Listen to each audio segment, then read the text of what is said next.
여러분 안녕하십니까, 황교안입니다. 오늘은 암호화폐에 입문할 때 가장 먼저 만나게 되는 곳, 암호화폐 거래소에 대해서 이야기해 보겠습니다. 대표님, 초보자 분들이 거래소라고 하는 개념에 대해서 헷갈려 하시는 경우가 많은 것 같아요. 오늘 좀 이거 설명 좀 해주시죠. 네네. 오늘 그 암호화폐 거래소에 대해서 최대한 쉽게 설명을 해드리도록 하겠습니다. 암호화폐 거래소는 말 그대로 암호자산, 암호화폐를 거래하는 플랫폼을 암호화폐 거래소라고 하고 있습니다. 예. 뭐 설명을 들으면 간단한데 아마 좀 복잡한 속이 있을 것 같아요. 거래소는 주식거래소처럼 암호화폐를 사고 파는 곳이라 뭐 이렇게 말들을 하는데 구체적으로 어떤 역할을 하는 것인지 좀 설명을 해 주십시오. 제일 중요한 게 현재 국내에는 원화 거래를 할 수 있는 거래소들이 있고요. 원화 거래가 안 되는 거래소들이 있는데 거래소라 하면은 암호화폐와 그 법정화폐, 우리나라는 원화가 서로 거래할 수 있는 거를 돕는 기능이 제일 중요하고요. 두 번째는 원화 거래가 아니라 암호화폐끼리 거래, 비트코인과 이더리움과 USDT 이렇게 암호화폐끼리 거래하는 거래 시스템을 지원하는 것을 암호화폐 거래소라고 합니다. 아, 예. 뭐 그럼 거래소는 암호화폐를 관리하는 창구 역할을 하는 것이겠네요. 네네. 통상 그 암호화폐 유저들이 자기 지갑에 보유하고 있기도 하지만 대부분 자산을 거래소에 맡겨놓고 팔고 싶을 때 팔고 사고 싶을 때 사고 인출을 하거나 집어넣는 일을 하고 있습니다. 예. 그런데 이 거래소에도 뭐 여러 종류가 있다고 들었는데 초보자들이 좀 알아야 할 거래소의 분류 어떻게 생각을 하면 될까요? 크게 두 가지로 이제 CEX 중앙화된 거래소가 하나 있고 덱스 거래소 탈중앙화된 거래소 크게 두 분류로 나눠져 있고요. 대부분의 유저들은 탈중앙화 거래소를 이용한 경험이 거의 없고 중앙화된 거래소, CEX 거래소에 대한 유저 경험이 많을 것입니다. 예. 뭐 정말 쉽지 않은 이야기지만 뭐 또 들어보면 별것도 아니네요. 네네. 중앙화 거래소와 탈중앙화 거래소의 차이, 이걸 좀 더 자세하게 설명해 주시겠습니까? 중앙화 거래소의 특징은 각 유저들이 자기 암호화폐를 거래 시스템에 집어넣고 그러면 거래 시스템에서는 그 암호 자산을 포인트화해서 고속화 처리를 하는 기능이 있고요. 탈중앙화 거래소는 여기에 대한 여러 가지 그 해킹의 위험이라든지 자산이 어디에 가 있는지 그 위험성이 있기 때문에 중앙화하지 않고 지갑과 지갑을 다이렉트로 연결하는 그 1대1 시스템을 만들어 놓은 걸 탈중앙화 거래소라고 하고 있습니다. 그러면 초보자에게는 중앙화 거래소가 뭐 더 적합한 거 아니냐 이런 생각이 드네요. 기술적으로는 탈중앙화 거래소가 훨씬 더 안전한데 유저 편의성에 있어서는 굉장히 불편한 시스템이고요. 예, 그렇군요. 중앙화 거래소를 많이들 이용하고 있습니다. 예. 거래소를 이용하려면 어떻게 시작을 해야 되나 이것도 굉장히 궁금합니다. 과정이 뭐 복잡할까요? 전혀 뭐 그렇지는 않습니다. 통상 제일 유사한 케이스가 증권거래소 개념인데 먼저 이제 회원 가입을 하고요. 그 다음에 입금을 하게 되죠. 내가 법정화폐를 입금하거나 암호화폐를 입금해서 입금을 시키고 그 다음에 이제 상호 거래를 하게 되어 있습니다. 암호화폐 거래를 하기도 하고 암호화폐를 사기도 하고 팔기도 합니다. 그 다음에 그 결과물을 이제 인출하는 출금 시스템이 있습니다. 그 가입이나 입금 과정은 뭐 일반 쇼핑몰과 뭐 거의 차이가 없는 것 같네요. 네, 맞습니다. 예.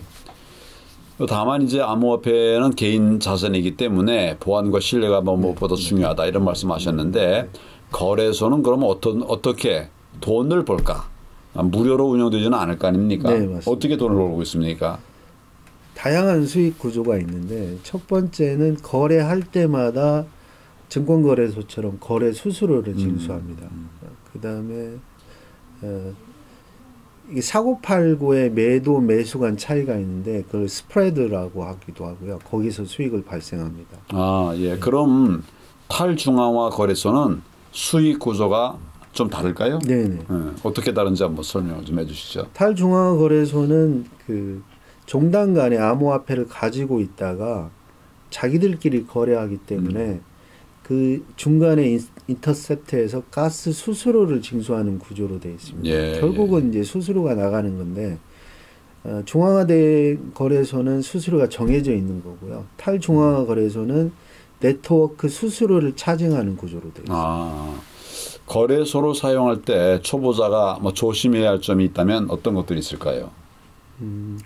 여러 가지 이제 위험한 케이스가 있는데 첫 번째는 중앙화 거래소를 이용하는 동안에 주로 이메일을 이용하게 돼 있는데 거기에서 해킹 사건이 일어날 수도 있고요. 그다음에 예를 들어서 특정 거래소에 그 도메인 주소가 있는데 그 나쁜 사람들이 그 유사한 도메인을 만들어 가지고 그쪽으로 예, 들어가면은 거의 똑같이 돼 있습니다. 예. 거기에 자기 정보를 다 오픈해 버리는 순간 다 뚫리는 거죠. 그다음에 이제 거래소마다 수수료 정책이 다 다르기 때문에 동일한 거래를 하는데 어떤 거래소는 수수료가 높기도 하고 있고요. 그다음에 이제 제일 염려해야 되는 게 암호화폐는 지금까지도 시장 변동성이 너무 크다 보니까 거기에 이제 현혹돼 가지고 뭐 안 사야 될 코인을 사기도 하고 또 폭락하는 줄 알고 급히 팔다 보면은 손해를 볼 수밖에 없습니다. 아직 이제 출발한 지가 오래지 않았기 때문에 그런 이제 부작용들도 있고 또 아주 긍정적인 측면도 많이 있고 네네. 이렇게 이제 이해가 됩니다. 그럼 마지막으로 거래소의 미래는 도대체 어떻게 보시는지 앞으로 더 발전할 여지가 있는지 뭐 이런 걸 한번 설명해 주시겠습니까? 먼저 보안이라든지 여러 가지 그 개선돼야 될 문제는 아직도 여전히 있는 상태지만 거래소가 앞으로 증권거래소 개념을 그대로 다 도입한다면 여러 가지 탈중앙화 금융을 할 수도 있을 거고요. 그다음에 지금 NFT 거래소는 흥왕했다가 잠시 이제 쇠퇴를 했는데 NFT 거래소도 다시 활용이 될 거라고 봅니다. 아, 예. 그러면 거래소가 암호화폐 생태계의 핵심 역할을 계속해서 맡게 될 것이다. 이렇게 보고 계시는 거죠? 네. 원래 취지에는 맞지 않은데 원래 비트코인을 처음 만들었을 때는 거래소 개념이 없었습니다. 그런데 비트코인 자체가 투자 상품 성격을 띠는 순간 그거를 이제 사고 팔고 하는 거래소가 아주 중요하게 된 거예요. 이 트렌드는 앞으로도 변하지 않을 것 같습니다. 위험성의 문제에 있어서 뭐 더 큰 위험성이 생기는 건 아닌가요? 지금 현재 정부에서 준비하고 있는 거는 중앙화 거래소의 자산을 거래소가 현재까지 보관하고 있는데 거기에 대한 위험성 때문에 예탁 시스템을 도입하려고 하고 있습니다. 아, 예. 아직 도입된 건 아니고요. 네네. 예, 오늘 김성훈 대표님과 함께 암호화폐 거래소에 대해서 알아봤습니다. 초보자분들이 꼭 알아야 할 그런 기본 정보를 많이 알게 됐습니다. 대표님 덕분에 거래소가 더 친근하게 느껴지네요. 감사합니다. 거래소에 가입을 하시고 사용하시다 보면 이 전체가 이미 경험이 있는 그 프로세스를 그대로 따르기 때문에 그 내용 용어가 어려울 뿐이지 이해하는 데는 충분히 하실 수 있다고 생각합니다. 예, 여러분 오늘 강의가 암호화폐 거래소를 이해하는데 큰 도움이 되었기를 바랍니다. 다음 강의에서도 또 웃으면서 다시 뵙겠습니다. 네, 감사합니다. 네.